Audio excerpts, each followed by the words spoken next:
How's it going, guys? We've got a pretty cool topic to cover today, which is using an edge blur with your chroma keyed footage to help it sit better with your CGI footage in Resolve.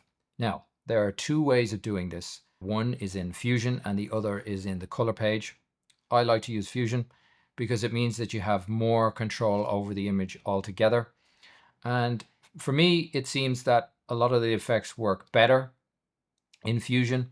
Also, one of the nodes that we're going to use in Fusion today, called the Very Blur, doesn't exist in the color page, but an alternative method in the color page, we can use that, and I'll cover that now in a minute. Why would you want to do an edge blur around your actor? One reason may be that you did not like your green screen backdrop that well. The chroma keying has to work harder, and so that the edges of the live action footage is rougher and or flickery, which is even worse, which is a hard thing to deal with in Fusion or After Effects and so on. One way of getting around the flickering hair is to put in a noise reduction.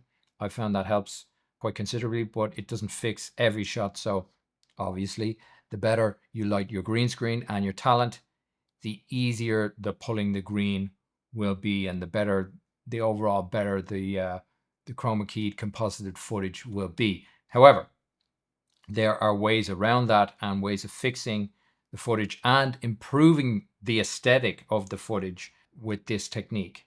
So another way that this helps sit your live action footage into a CGI backdrop, for example, with this Unreal Engine backdrop I have here, is that it not only hides those bad edges or flickering hair, it also seamlessly blends the shot in. So what do I mean by that? So I like to shoot my live action footage with a deeper depth of field. So not only is the face in focus, but the shoulders are in focus, kind of everything is in focus. And then in Fusion, then is when I control the blur around the edges, around the shoulders, and even on the sides of the face and so on. So maybe we just want to highlight the eyes.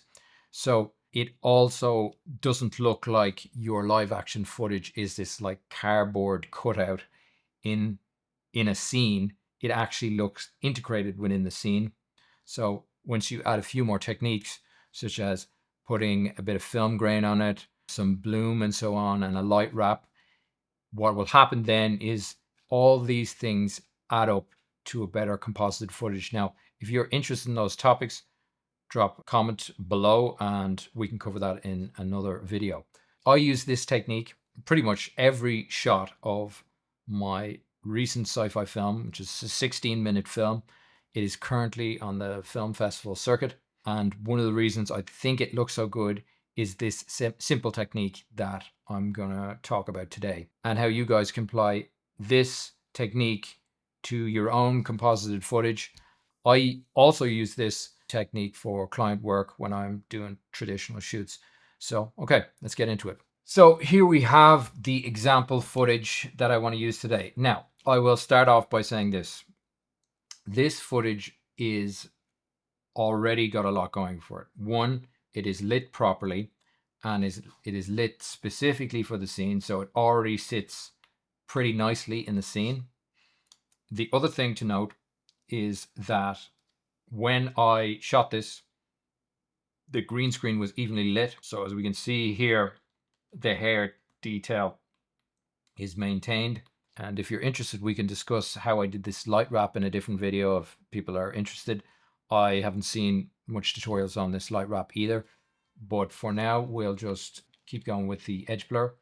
So this footage already looks good. It's lit well, it's graded well to sit well with the scene. So it's already got a lot going for it. You might have footage that is not as high quality as this and will not sit in the scene as well, but this technique will hide those imperfections. So now let's cover the technique. So to do this technique, I'm using this node called the Very Blur. And the reason why I'm using this node is that it has a alpha depth map in it. basically we've got this green output and we've got this masked blue output. And what this green output is it's a depth mask using this eclipse instead of just a mask. So the problem is when you use the mask, and I'll show you right now. So this one's plugged into a mask. And if I up the blur, you'll see what happens here. So if I zoom in, it looks all right, but the problem is we can still see the line underneath it. It's like not a gradual fade, not the one that we are looking for, and that's using a mask. Now, if we use the depth map, this one here, the blur is much better. We don't see this line now.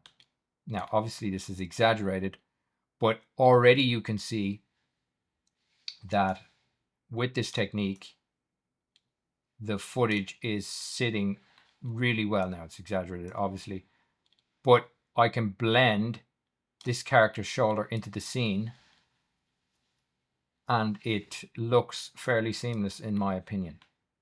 So this is off and this is on.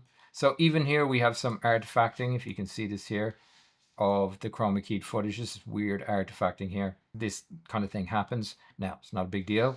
We have to really zoom in to see it. But if I click this very blur on, boom, now we can't really see this anymore. So basically, you just bring in this very blur, like this, very blur, and then you turn off lock X and Y, and you bring the X down, and then I stretch the Y for that more long stretched anamorphic look. Now you can keep it normal. That's just my taste, and this was my taste for the film, and it was a sci-fi, so I wanted to go for that kind of stretched anamorphic look. And what the cool thing about this is, when you use this type of blur, even though I shot this on spherical lenses, now with this stretched blur, I'm having a more anamorphic look, a more dreamy look. So not only does it help hide a bad composite, it also helps the aesthetic, the look of the film, gives you a feel, a more emotional feel than I find with spherical lenses. So that's basically how you do this technique. And then you'll need to do an ellipse mask. So that's just the very blur on, and everything is blurred now.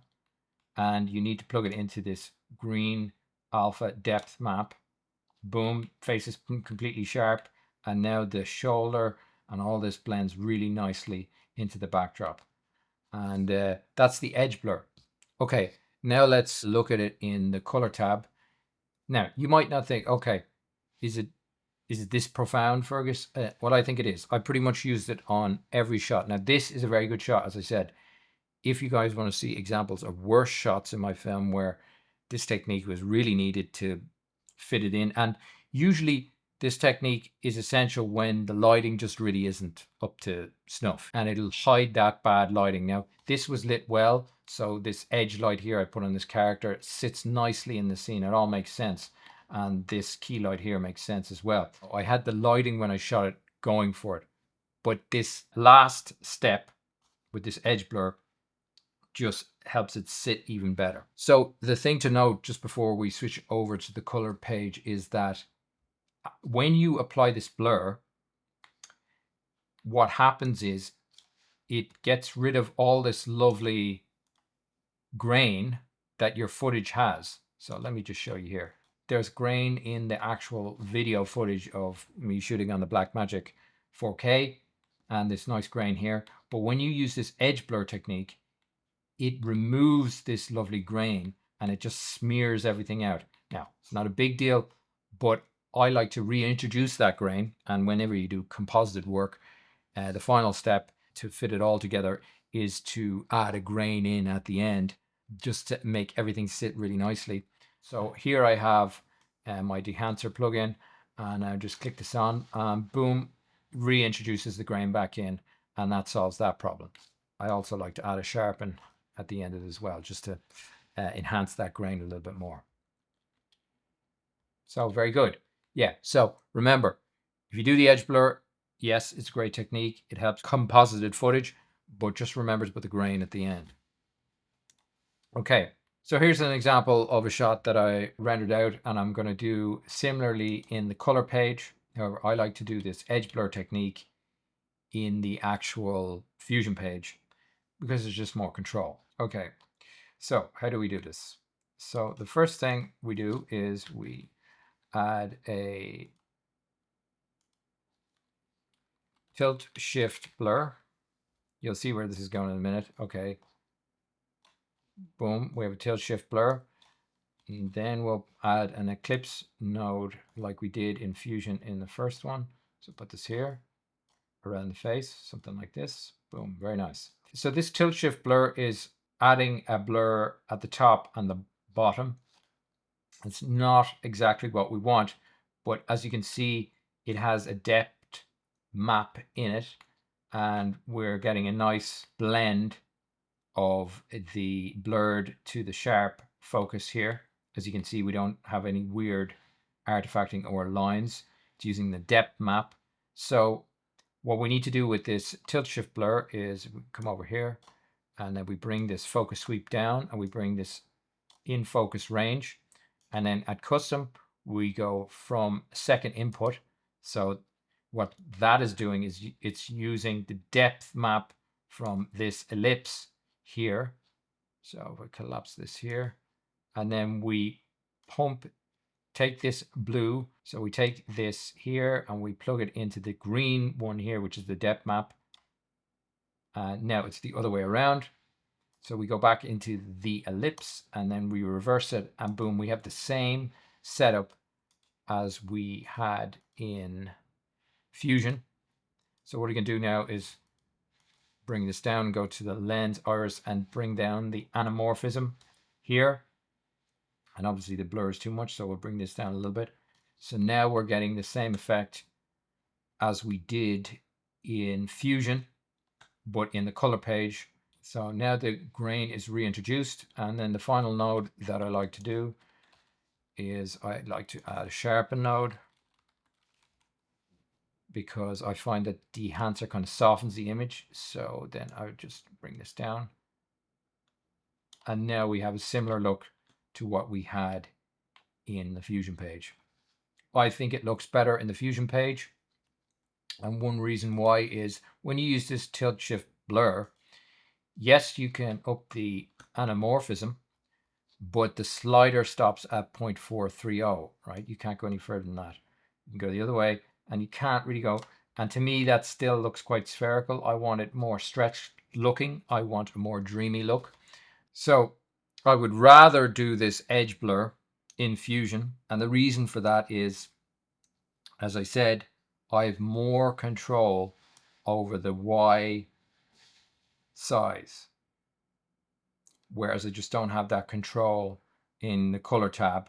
Yes, in the color tab, the tilt shift blur, the bokeh will look more realistic, the anamorphic quality of the bokeh, but for very specific detailed bits like this edge bit here, it's not enough for what I'd like, and I prefer this kind of stretched look. So yeah, I would say try, if you can, learn Fusion. I know it's complicated, and do the very blur here, obviously with the ellipse mask pumped into this green socket here. Okay, I hope that tip was helpful. As I said, there were 250 shots in my sci-fi film, and those 250 shots, I used this technique for about 90 of those shots. And every day I continue to use this technique. It really helps composited footage. It makes it look way better. It sits it with the CGI footage way better. And also it works with traditional live action footage as well. And I use this for client work all the time. So I hope this technique was useful. And if you've any other questions about how I did this or that, I might do another video on that. All right, nice one.